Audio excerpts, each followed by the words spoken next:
Hello friends, welcome to my channel Sheetal's kitchen Gujarati.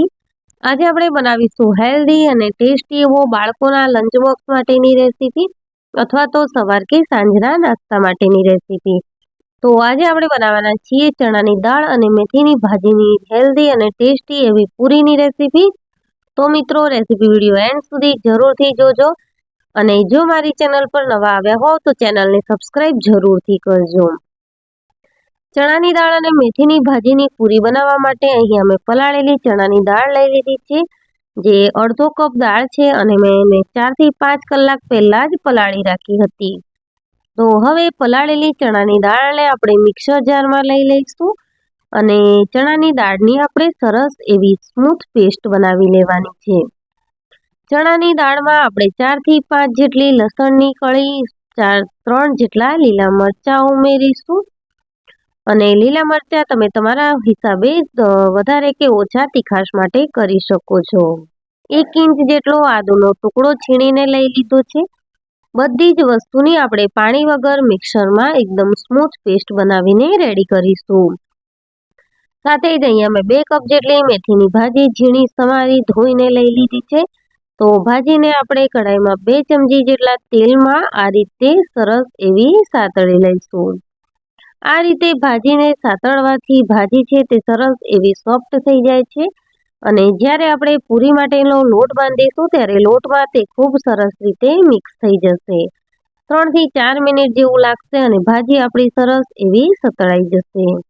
આ બાજુ ચણાની દાળની પેસ્ટ પણ મેં રેડી કરી લીધી છે। તો ચણાની દાળની પેસ્ટને આપણે મિક્સિંગ બાઉલમાં કાઢી લઈશું।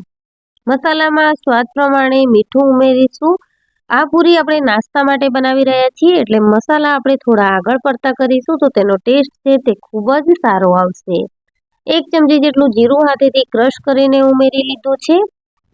અડધી ચમચી હળદર પાવડર, 1 મોટી ચમચી જેટલો ધાણા જીરું પાવડર, અડધી ચમચી લાલ મરચું પાવડર, 1 નાની ચમચી જેટલી હિંગ ઉમેરી છે અને 1 નાની ચમચી જેટલો અજમો આપણે આ રીતે હાથેથી ક્રશ કરીને ઉમેરી લીધો છે। અજમો અને હિંગ ઉમેરવાથી પૂરી પચવામાં સરળ રહેશે અને ટેસ્ટમાં પણ તે ખૂબ જ સારી લાગશે। 1 ચમચી જેટલા સફેદ તલ ઉમેરીશું અને 1 ચમચી જેટલા કાળા તલ ઉમેરીશું। બધી જ વસ્તુ આપણે લોટમાં જ ચણાની દાળના બેટરમાં જ મિક્સ કરવાની છે। મોવણ માટે 2 મોટી ચમચી જેટલું તેલ એડ કરીશું અને પૂરી લાંબો સમય સુધી ક્રિસ્પી રહે તેના માટે આપણે 3 થી 4 ચમચી જેટલો રવો જે સોજી આવે છે તે એડ કર્યું છે। હવે આપણે જે ભાજી સાતળીને રાખી છે તે ઉમેરી લઈશું અને બધી જ વસ્તુને ચણાની દાળના બેટરમાં સારી રીતે મિક્સ કરી લેવાનું છે। મિત્રો, દાળનું બેટર બનાવતી વખતે એ વાતનું ખાસ ધ્યાન રાખવાનું છે કે બેટરમાં દાળના દાણા ન રહે, નહીંતર તો પૂરી વણતી વખતે ફાટી જશે અને સારી એવી ફૂલીને રેડી નહીં થાય। આ રીતે બધી જ વસ્તુને આપણે દાળના બેટરમાં મિક્સ કરી લીધી છે અને લોટ બાંધવા માટેનું આપણું બેટર છે તે રેડી થઈ ગયું છે। અહીંયા મેં 2 કપ જેટલો ઘઉંનો લોટ લઈ લીધો છે। તો આપણે લોટને થોડો થોડો એડ કરતા જઈ અને બાંધી લઈશું। લોટને આપણે એકસાથે એડ કરવાનો નથી, કારણ કે એકસાથે એડ કરીશું તો પૂરીનો લોટ છે તે કઠણ થઈ જશે અને પૂરી જોઈએ એટલી સારી બનીને રેડી નહીં થાય। તો આ રીતે થોડો થોડો લોટ ઉમેરતા જઈ અને આપણે પૂરીનો લોટ બાંધી લઈશું અને 2 કપ લોટની આપણે જરૂર પડી જ જશે।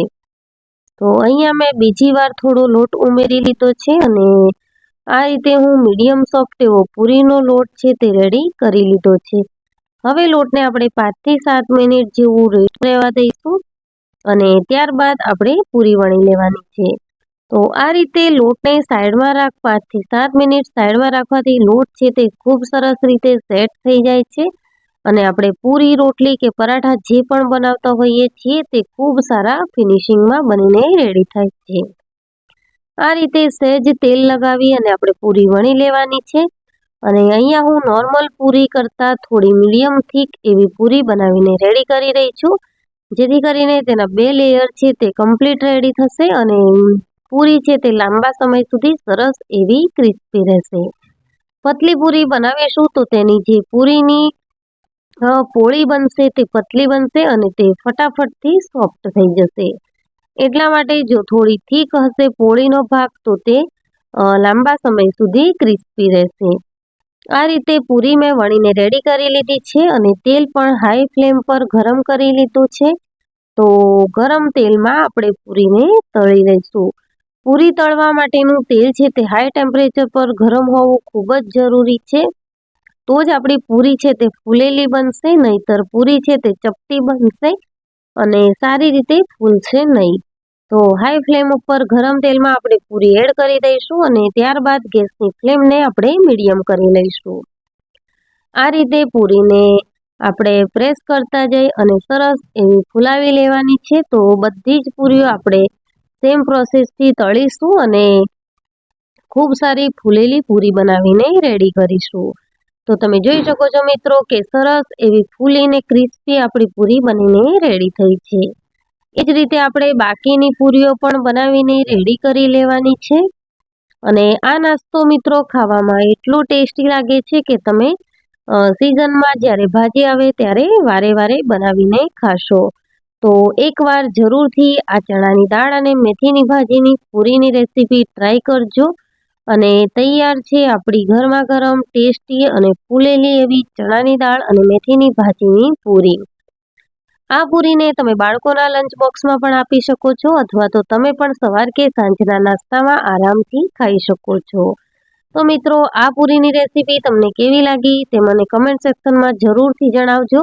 અને જો રેસીપી ગમી હોય તો વિડીયોને લાઇક કરજો, શેર કરજો અને મારા ચેનલને સબસ્ક્રાઈબ જરૂરથી કરજો. Thank you.